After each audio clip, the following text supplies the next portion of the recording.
sinking. Take me to a world of silver. No more heartbreaks, tears, painkillers. Halo Sobat Drawi, baik lagi di channel Agusun Official. Sebelum nonton, jangan lupa klik subscribe ya dulu ya. Terima kasih. Lanjut. Halo guys, selamat datang kembali di channel Draw Story Agustin Official. Jadi di video Draw Story kali ini, aku akan bercerita tentang monster mengerikan yang berbentuk sebuah patung. Monster ini termasuk dalam monster SCP Foundation, dan monster ini dikenal dengan nama SCP-173.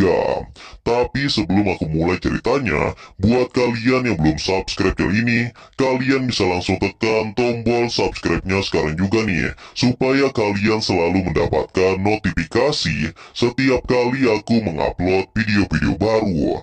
Nah, kalau udah, kita bisa mulai ceritanya. Untuk kalian yang belum tahu, SCP-173 ini merupakan monster pembunuh manusia dan termasuk salah satu makhluk SCP yang paling berbahaya. SCP-173 digambarkan sebagai sebuah patung yang terbuat dari beton dan kerangka besi. Bentuk patung ini terlihat seperti tubuh manusia, namun dengan kepala yang besar serta wajahnya yang tampak tidak normal. Patung ini memiliki warna kulit yang berwarna krim kusam di hampir seluruh tubuhnya, dan terdapat bercak merah juga yang tampak seperti darah manusia. Sekilas patung ini terlihat seperti patung biasa, namun kalian akan terkejut karena patung ini ternyata memiliki nyawa seperti makhluk hidup, dan dia bisa bergerak dengan sangat cepat. Dikatakan dalam beberapa kedipan mata saja, patung ini bisa berpindah ke hadapan kalian dan langsung membunuh siapapun yang berada di sekitarnya. Sebelum membahas lebih lanjut mengenai monster SCP-173, saya akan sedikit menjelaskan mengenai apa itu SCP Foundation, supaya kalian lebih mudah mengerti tentang monster SCP yang akan saya bahas kali ini. Jadi SCP Foundation merupakan sebuah organisasi rahasia yang bertugas untuk menangkap dan mempelajari makhluk-makhluk abnormal, seperti para monster yang berbahaya bagi umat manusia. SCP sendiri merupakan singkatan dari Secure, Contain, and Protect, atau dalam bahasa Indonesia, yaitu amankan, tahan, lindungi. Namun yang sangat perlu kalian ketahui, sebenarnya SCP Foundation tidak benar-benar ada, atau hanya kisah fiksi belaka. Jadi karena banyaknya para penggemar mengenai monster-monster ini, maka terciptalah sebuah komunitas yang bernama SCP Foundation. Dan dalam pembawaan cerita tersebut, semuanya digambarkan dengan sangat nyata, sehingga membuat para monster yang mereka ciptakan seperti benar-benar ada di dunia nyata. Di dalam ceritanya, setiap kali anggota yayasan SCP berhasil mengidentifikasi suatu makhluk hidup, maka makhluk itu akan diberi nama SCP dengan tambahan kode angka di belakangnya. Contohnya SCP-173, SCP-096, dan lain-lain. Setelah memahami organisasi SCP, aku akan kembali membahas SCP-173 yang merupakan monster SCP pertama yang dibuat di dalam organisasi tersebut. Jadi setiap monster SCP pasti memiliki keunikannya masing-masing, dan keunikan SCP-173 ini adalah kemampuannya untuk bergerak dengan sangat cepat. Setiap kali orang-orang di dekatnya ada yang memejamkan mata. Jadi ketika orang yang berada di dekat SCP-173 berkedip sendiri, maka SCP-173 sudah berdiri di tempat yang berbeda ketika orang tersebut membuka matanya kembali. Kemampuannya ini seperti seolah-olah dia bisa menghilang dan muncul kembali dalam sekejap. Dikatakan jarak yang bisa ditempuh SCP-173 saat orang sekali mengedipkan matanya adalah sekitar 2 meter. Itu artinya jika jarak kita hanya sekitar 10 meter dari SCP-173 berada, maka hanya butuh 5 kali kedipan mata saja, SCP-173 ini sudah sampai di tempat orang tersebut, dan langsung menghabisinya saat itu juga. Biasanya SCP-173 menghabisi korbannya dengan mematahkan lehernya atau mencekik leher korbannya. Dan sekali tertangkap, manusia yang menjadi korban SCP-173 akan langsung tewas di tempat. Untuk cerita asal-usul SCP-173 sebenarnya sudah tersebar di internet, namun masih belum diketahui apakah cerita itu benar atau hanya karangan saja. Jadi ceritanya suatu waktu, ada seorang pria yang bernama Charlie. Charlie ini sangat suka bercermin dan sering memuji penampilannya sendiri melalui pantulan kaca. Dia merasa bahwa dirinya adalah manusia dengan fisik yang paling sempurna, dan semua orang harus memuji dirinya yang sempurna tersebut. Dan ternyata Charlie ini memiliki suatu kelainan mental sejak lama. Jadi sebenarnya dirinya tidaklah tampan sama sekali, namun dia menganggap dirinya lah yang paling sempurna. Jadi siapapun orang yang berani menghina fisiknya atau orang tersebut tidak memuji kesempurnaannya Charlie, maka Charlie akan mencekik orang tersebut layaknya seorang psikopat. Karena penyakit mentalnya ini, Charlie cukup sering mencekik seseorang yang tidak memuji penampilannya, bahkan sampai menimbulkan kematian. Hingga pada suatu kasus, Charlie menghajar seorang pria tua renta dengan sangat keras, dan kemudian mencekiknya hingga pria tua itu meninggal dunia.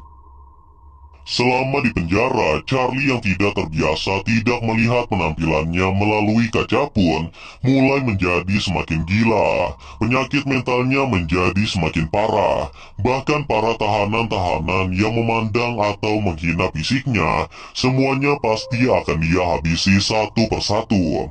Biasanya korbannya ini akan dicekik atau dipatahkan tulang lehernya dengan dipukul menggunakan benda yang keras. Semakin lama berada di penjara, Charlie ini menjadi semakin gila dan tidak dapat mengontrol emosinya sendiri.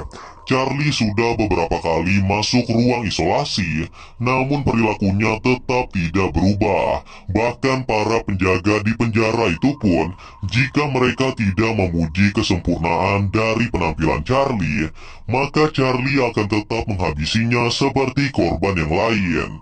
Entah mengapa setelah memasuki penjara, Charlie menjadi sangat benci kepada semua manusia yang ada di dunia ini. Dan atas rasa bencinya tersebut, Charlie sampai memuja setan. Lalu pada suatu malam, Charlie melakukan ritual pemanggilan setan. Ia menggunakan bebatuan yang ada di penjara tersebut untuk membuat sebuah patung kecil yang dilumuri dengan darah para tahanan yang telah dihabisinya. Dan ternyata hal itu berhasil.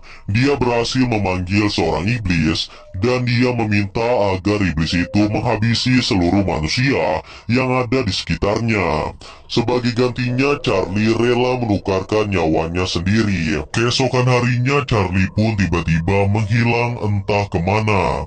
Yang ada di selnya hanyalah sebuah patung berukuran besar, seperti manusia yang terbuat dari beton dan tumpukan daging yang masih segar. Sehingga di patung tersebut masih terdapat banyak darah, walaupun sudah diwarnai dengan cat berwarna krim. Dan ternyata patung itu bukanlah patung biasa, karena patung itu hidup dan bisa bergerak dengan sangat cepat. Dan banyak yang mengatakan bahwa di dalam boneka tersebut terdapat nyawa Charlie yang sangat membenci manusia. 3 minggu setelah kemunculan patung misterius tersebut, tiba-tiba di malam hari terjadi kerusuhan di dalam penjara. Jadi pintu penjara itu tiba-tiba terbuka sendiri ketika lampu sudah padam. Lalu keesokan harinya terjadi hal yang sangat mengejutkan, karena semua narapidana dan petugas di penjara itu sudah tewas semuanya kecuali 3 orang. 2 diantaranya adalah para tahanan dan seorang lagi adalah petugas penjara. Dan mereka bertiga ini semuanya menatap patung berukuran besar yang berada di hadapan mereka. Mereka terlihat kelelahan, namun tidak mengalihkan pandangan mereka dari patung tersebut. Mereka saling memperingatkan ketika mereka ingin berkedip supaya patung itu tidak bergerak dari tempatnya.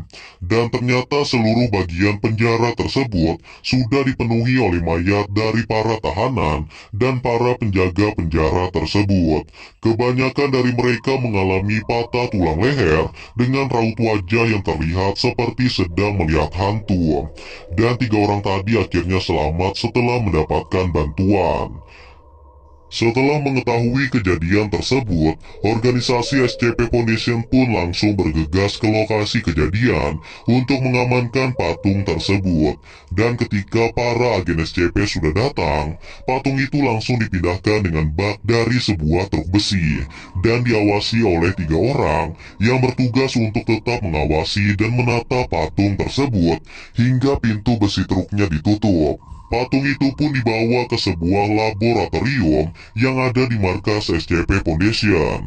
Patung itu pun akhirnya berhasil dikurung oleh agen SCP di sebuah ruangan khusus dengan penjagaan yang sangat ketat. Setelah mempelajari kebiasaan dari patung ini, SCP Foundation pun menamainya dengan nama SCP-173. Dia adalah patung hidup yang bisa bergerak apabila manusia di sekitarnya menutup mata atau berkedip.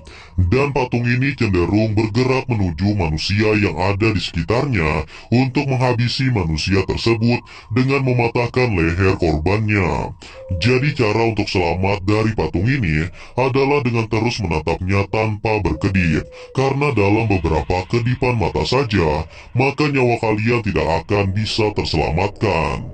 Dan kebanyakan korbannya mengalami patah tulang leher atau dicekik hingga tewas. Untuk informasi tambahan, patung hidup ini ternyata juga dapat mengeluarkan kotoran seperti makhluk hidup lainnya. Namun kotorannya ini muncul secara misterius, jadi tidak muncul dari tubuh si patung.